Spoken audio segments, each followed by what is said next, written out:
But getting back to these rhythms, if these rhythms are a part of us here and here, then why then do we work like this? In a very linear, machine-based view. This is a case from AG Lafley. So AG Lafley attended a corporate athlete program in the United States, and he changed the way that he was working. This is how he described his way of working. He said he was grinding through the day. It was a very long, laborious day without taking sufficient breaks. Now, AG Lafley was in the news in May 2013 again because Procter & Gamble, they brought him back. He retired, and Procter & Gamble, massive organisation, confronting different problems in their business, they brought him back. He's 65 years old. But he really pays attention to his rhythms, to his physical state as a means of being an effective executive. So Lafley, he changed from this very linear machine-based view to working according to his rhythms. So he says he'd work really hard for an hour or an hour and a half, and then he would take a break. It could be 5 or 15 minutes to recharge. He said it's like interval training, like an athlete does. We'll cover physical interval training in a later video. So this is like interval or rhythm training for the workplace. Those 5 or 10 or 15 minutes to recharge, it doesn't have to be wasted time. Maybe you go around and you speak to your team. Management by walking around is a management method. The key is taking the break from your desk, giving your brain the time to recover.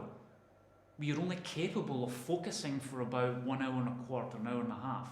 And as we'll see in the next video, this is often much less. So taking that break is great for recovery. It's also great for maintaining that high level of performance. So the key is that recovery doesn't have to take a long time. Let me share this case from tennis and from the authors of the corporate athlete term. So corporate athlete is a seminal article from Harvard Business Review around the year 2000, the making of a corporate athlete.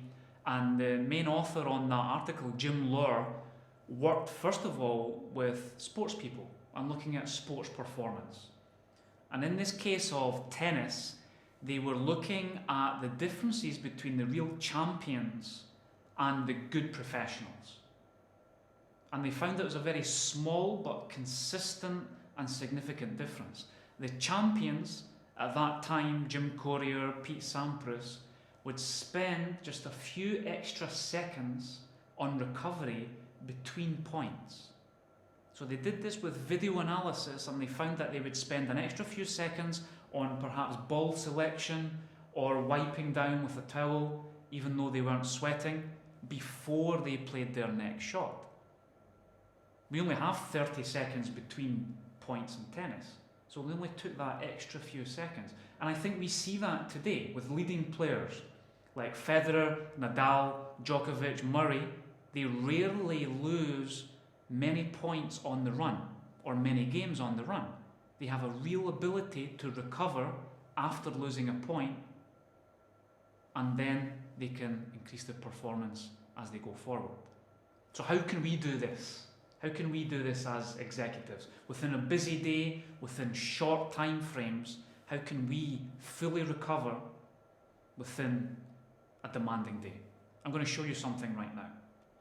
So, powerful recovery in a short space of time is breathing. Yeah?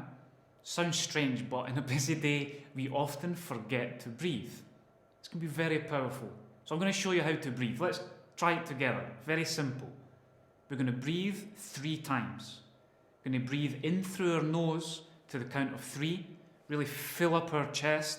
Hold that for a count. And then exhale through our mouths to the count of 6. Okay? We ready? Number 1. Inhale. Hold. And then push out. Number 2, in.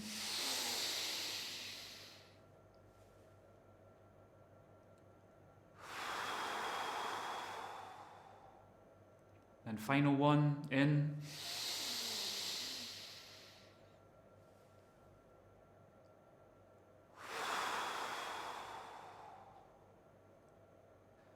Very quick, 30 seconds or less, but very powerful.